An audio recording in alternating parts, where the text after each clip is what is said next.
ঈদে ঘরমুখী মানুষ কিন্তু ঢাকার মহাসড়ক এবং নবীনগর চন্দ্রা মহাসড়ক ধরে কিন্তু ইতিমধ্যে যাত্রা শুরু করেছে। এই মহাসড়ক ধরে কিন্তু উত্তরের জনপদের প্রায় 22 থেকে 25টি জেলার মানুষ যাতায়াত করে। এই ঈদ যাত্রা কিন্তু বিগত বছরগুলোর তুলনায় সর্বোচ্চ স্বস্তির ছিল, এমনটাই কিন্তু পরিলক্ষিত হয়েছে।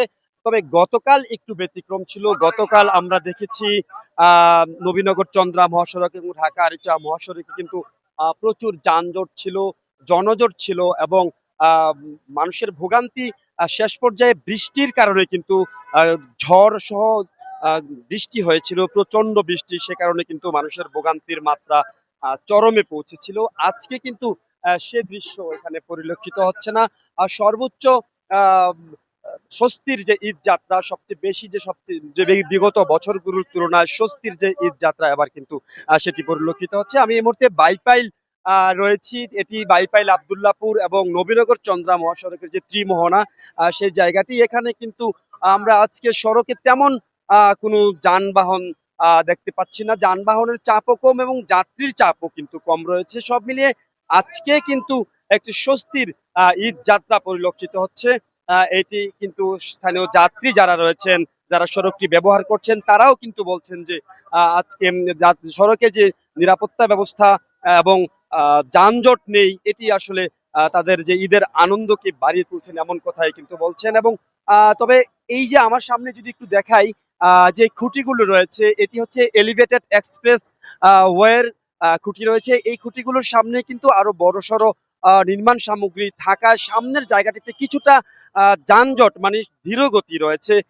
এগুলোরও কিন্তু সাধারণ মানুষ পরিবর্তন চাচ্ছেন। এই যানজট কিন্তু আসলে শুধু ঈদকে উপলক্ষ করে বাইপাইল যে এই জায়গাটিতে যানজট, বিষয়টি এমন নয়। এটি আসলে বিগত 2 থেকে 3 বছর ধরে এলিভেটেড এক্সপ্রেস ওয়ের কাজ চলমান থাকার কারণে কিন্তু এই যানজটের এই জায়গাটিতে যানজট সৃষ্টি হচ্ছে। এখনো আমি যদি একটু দেখাই, ক্যামেরার মাধ্যমে দেখাতে চাই, কিছুটা যানজট মনে হলেও আসলে গাড়ি কিন্তু কোথাও থেমে নেই, ধীর গতিতে গাড়ি চলছে। এখানে কিছুটা সময় ক্ষেপণ হচ্ছে, কিন্তু একেবারে যানজট এবং জনজট বলতে যেটা বোঝানো হয় সেই ধরনের যানজট কিন্তু পরিলক্ষিত হচ্ছে না। ভাই, একটু কথা বলতে চাই আপনার সাথে। আচ্ছা, আমরা আমরা একজন যাত্রীর সাথে একটু কথা বলবো আসলে রাস্তায় সড়কে। ভাই, একটু কথা বলবো আপনার সাথে। কোথায় যাবেন আপনি? শেরপুর। আচ্ছা, এই যে গাড়ির কি অবস্থা আছে, যানজট কি রয়েছে? আমি এইমাত্র আসলাম, শুনলাম যে শ্রীপুরের দিকে জাম আছে। তো এখান থেকে যদি ডাইরেক্ট গাড়ি না পাই, চান্দরা হয়ে পারে বাড়ি যাবো। সাভারের অংশে তো কোনো যানজট নেই না? ওদিকে আমি এখনো শুনিনি, মাত্রই আসলাম তো। জি, অনেক ধন্যবাদ। আসলে দর্শক, সড়কে যানজটের নিরসনে কিন্তু আমরা দেখতে পাচ্ছি এখানে কাজ করছেন আহ, আহ, শ্রমিক দল দেখতে পাচ্ছি। আশুলিয়া থানা শ্রমিক দলের নেতৃবৃন্দ কিন্তু এখানে রয়েছেন, তারা স্বেচ্ছাসেবকের দায়িত্ব পালন করছেন। নিঃসন্দেহে কোনো একটা সমস্যা হয়েছে বা ট্রাকটিতে, আমরা সেই চিত্র দেখাচ্ছি। কিছু একটা হয়েছে নিশ্চয়ই সেখানে। আহ কোনো সমস্যা, ট্রাকের লোক জনবল যাচ্ছে, ট্রাকটি সম্ভবত বেপরোয়া যাওয়ার কারণে এই ট্রাকটিতে কোন রকমের সমস্যা কারণে কিন্তু ট্রাকটি, এখানে যারা ভলেন্টিয়ার রয়েছেন, স্বেচ্ছাসেবক রয়েছেন, তারা কিন্তু ট্রাকটিকে আটকিয়েছে। এবং আমরা দেখতে পাচ্ছি এখানে স্কাউটও একজন এসেছে। যে আচ্ছা, আপনি তো সড়কে দায়িত্ব পালন করছেন অনেকদিন, কি অবস্থা সড়কের আজকে? আমরা সড়কে বিভিন্ন ধরন ধরে আমরা যানজটের কার্যক্রমটা পালন করছি, যাতে যানজট না সৃষ্টি হয়। আমরা বিভিন্ন ভাবে, অনেকে আছে বেপরোয়া গাড়ি চালায়, বিভিন্ন ভাবে অটো রিক্সা উল্টা দিক দিয়ে আসে, আপনার উল্টা পথে, ওদেরকে আমরা সাবধান করি বা বুঝে থাকি। আজকে তো কোনো যানজট নেই না? না, আজকে আগের মতো যানজট। ধন্যবাদ। দর্শক, একটু কথা বলতে চাই। আশুলিয়া থানা শ্রমিক দলের সভাপতির নেতৃত্বে কিন্তু এখানে আমরা দেখতে পাচ্ছি তিনি আহ, সড়কে যানজট নিরসনে কাজ করছেন। ঈদের ছুটি শুরু হওয়ার পর থেকে কিন্তু তাকে আমরা দেখছি। আচ্ছা, আপনারা যে আজকে তো সড়কে যানজট কম মনে হচ্ছে আসলে, আর আপনারা কাজ করছেন কি স্বেচ্ছাসেবী হিসেবে নাকি কোনো দিক মানে কারা আসলে আপনাদেরকে এখানে নিয়োগ করেছে? বিসমিল্লাহির রহমানির রহিম। আজকে যানজট কম উদ্দেশ্য, গতকালকে জানেন আমাদের সাভার আশুলিয়া পোশাক শিল্প বেশি, এই কারণে সাধারণ মানুষের সমাগম বেশি। কালকে অফিস ছুটি হয়েছে, এই কারণে গতকালকে যানজট বেশি ছিলেন। এবং আমরা যখন স্বেচ্ছাসেবক ডিউটি করিতেছি, ঢাকা 19-এর এমপি ডাক্তার সালাউদ্দিন বাবু নির্দেশ, আশুলিয়া থানা শ্রমিক দল আজকে 1 সপ্তাহ যাবৎ এই রোজা রেখে এবং কোনো বিনিময় ছাড়াই আমরা রোডে এই যানজট নিরসনের জন্য সার্জন এবং ট্রাফিক এবং মিডিয়া বাইদের সাধারণ মানুষের পক্ষে এই যানজট নিরসনের জন্য চলমান অব্যাহত থাকবে, ঈদের আগেও ঈদের পরেও থাকবে ইনশাল্লাহ। এবং দখলবাজি এবং পরিবহন চাঁদাবাজ এবং ফুটপাত দখল এবং বিভিন্ন সময় মনে করেন কি যে মলমপাটি বা পকেটমার, আমরা সার্বিক যতটুকু পারছি এবং আশুলিয়া থানা সবাই আমরা এটা লক্ষ্য করে আমরা চেষ্টা করে যাচ্ছি যে ভালো একটা পরিবেশ, যাত্রীরা নির্বিঘ্নে মানে বাসায় পৌঁছতে পারে এবং কোনো নিরাপদ যাতে থাকে যাত্রীদের। আজকে যানজট কম কেন? যানজট কমের কারণ হচ্ছে ভাই, ওই যে বললাম গতকালকে অফিস ছুটি হয়েছে আমাদের পোশাক শিল্প এলাকা, এই কারণে গতকালকে যাত্রী বেশি গিয়েছেন, আজকে যাত্রীর হার একটু কম আছে, এই কারণে বিকালে একটু বেশি হইতে পারে, বিকালের দিকে একটু বেশি হইতে পারে।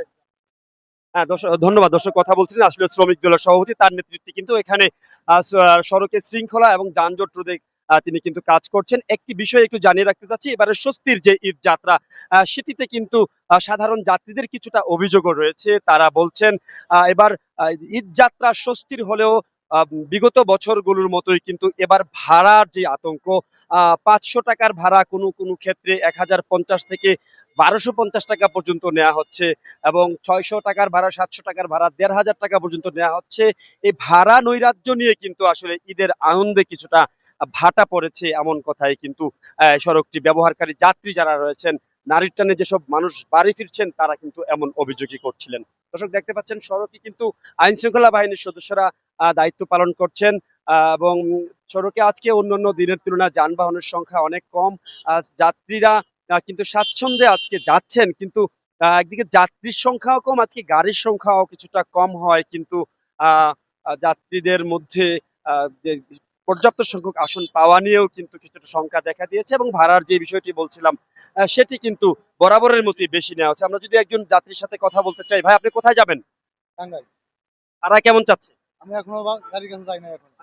আমরা আমরা যদি আসলে এইখানে তিনি আসলে গাড়ি পাননি, আমরা অন্য কোনো যাত্রীর সাথে যুক্ত হওয়ার চেষ্টা করব যারা আসলে মানে এই উত্তরবঙ্গের উত্তরের জনপদের 22 থেকে 25টি জেলার মানুষ এই পথ ধরে কিন্তু যাতায়াত করছে।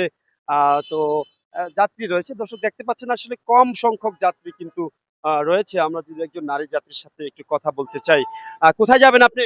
আমি সিরাজগঞ্জ চলে যাব। টিকিট পেয়েছেন? না এখনো পাইনি। রাস্তায় যানজট কেমন? আমি এক্ষুনি আসছি, অতটা জানি না খুব একটা। যানজট তো দেখতে পাননি? না এতটা যানজট আমি পাইনি। টিকিট পাননি? না। জি, অনেক ধন্যবাদ। আপনার সাথে একটু কথা বলতে চাই। রাস্তায় যানজটের কি অবস্থা? রাস্তায় গতকালকের চেয়ে আজকে একটু যানজট কম। ইনশাআল্লাহ বের হইছি বাড়ি যাওয়ার জন্য, কিন্তু গাড়ি সিট পাচ্ছি না। গাড়ি সিট পাচ্ছেন না? সিট ভাড়া কেমন চাচ্ছে? একটু তুলনামূলক বেশি। হ্যাঁ আগের চেয়ে ডাবল বেশি। তোদের কি বলবেন? আমাদের গোবিন্দগঞ্জে ধরেন 450 টাকা সিট, এখন 800 900 1000 টাকা। অনেক ধন্যবাদ। দর্শক যাত্রী যেমনটি শুরুতে বলেছিলাম আসলে ভাড়া খানিকটা বেশি এবং আহ, এছাড়া সড়কে তেমন কোনো সমস্যা পরিলক্ষিত হয়নি।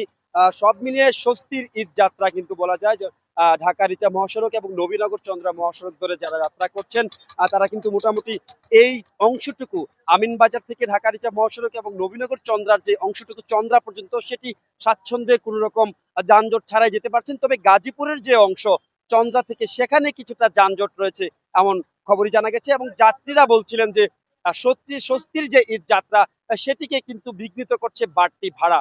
সংশ্লিষ্ট যারা রয়েছেন তারা যাতে বাড়তি ভাড়া রোধে ব্যবস্থা নেয় এমন কথাই কিন্তু যাত্রীরা বলছেন। বাইপাইলের সড়ক থেকে ঈদ যাত্রার সর্বশেষ পরিস্থিতি নিয়ে আমার কাছে এই ছিল বিস্তারিত।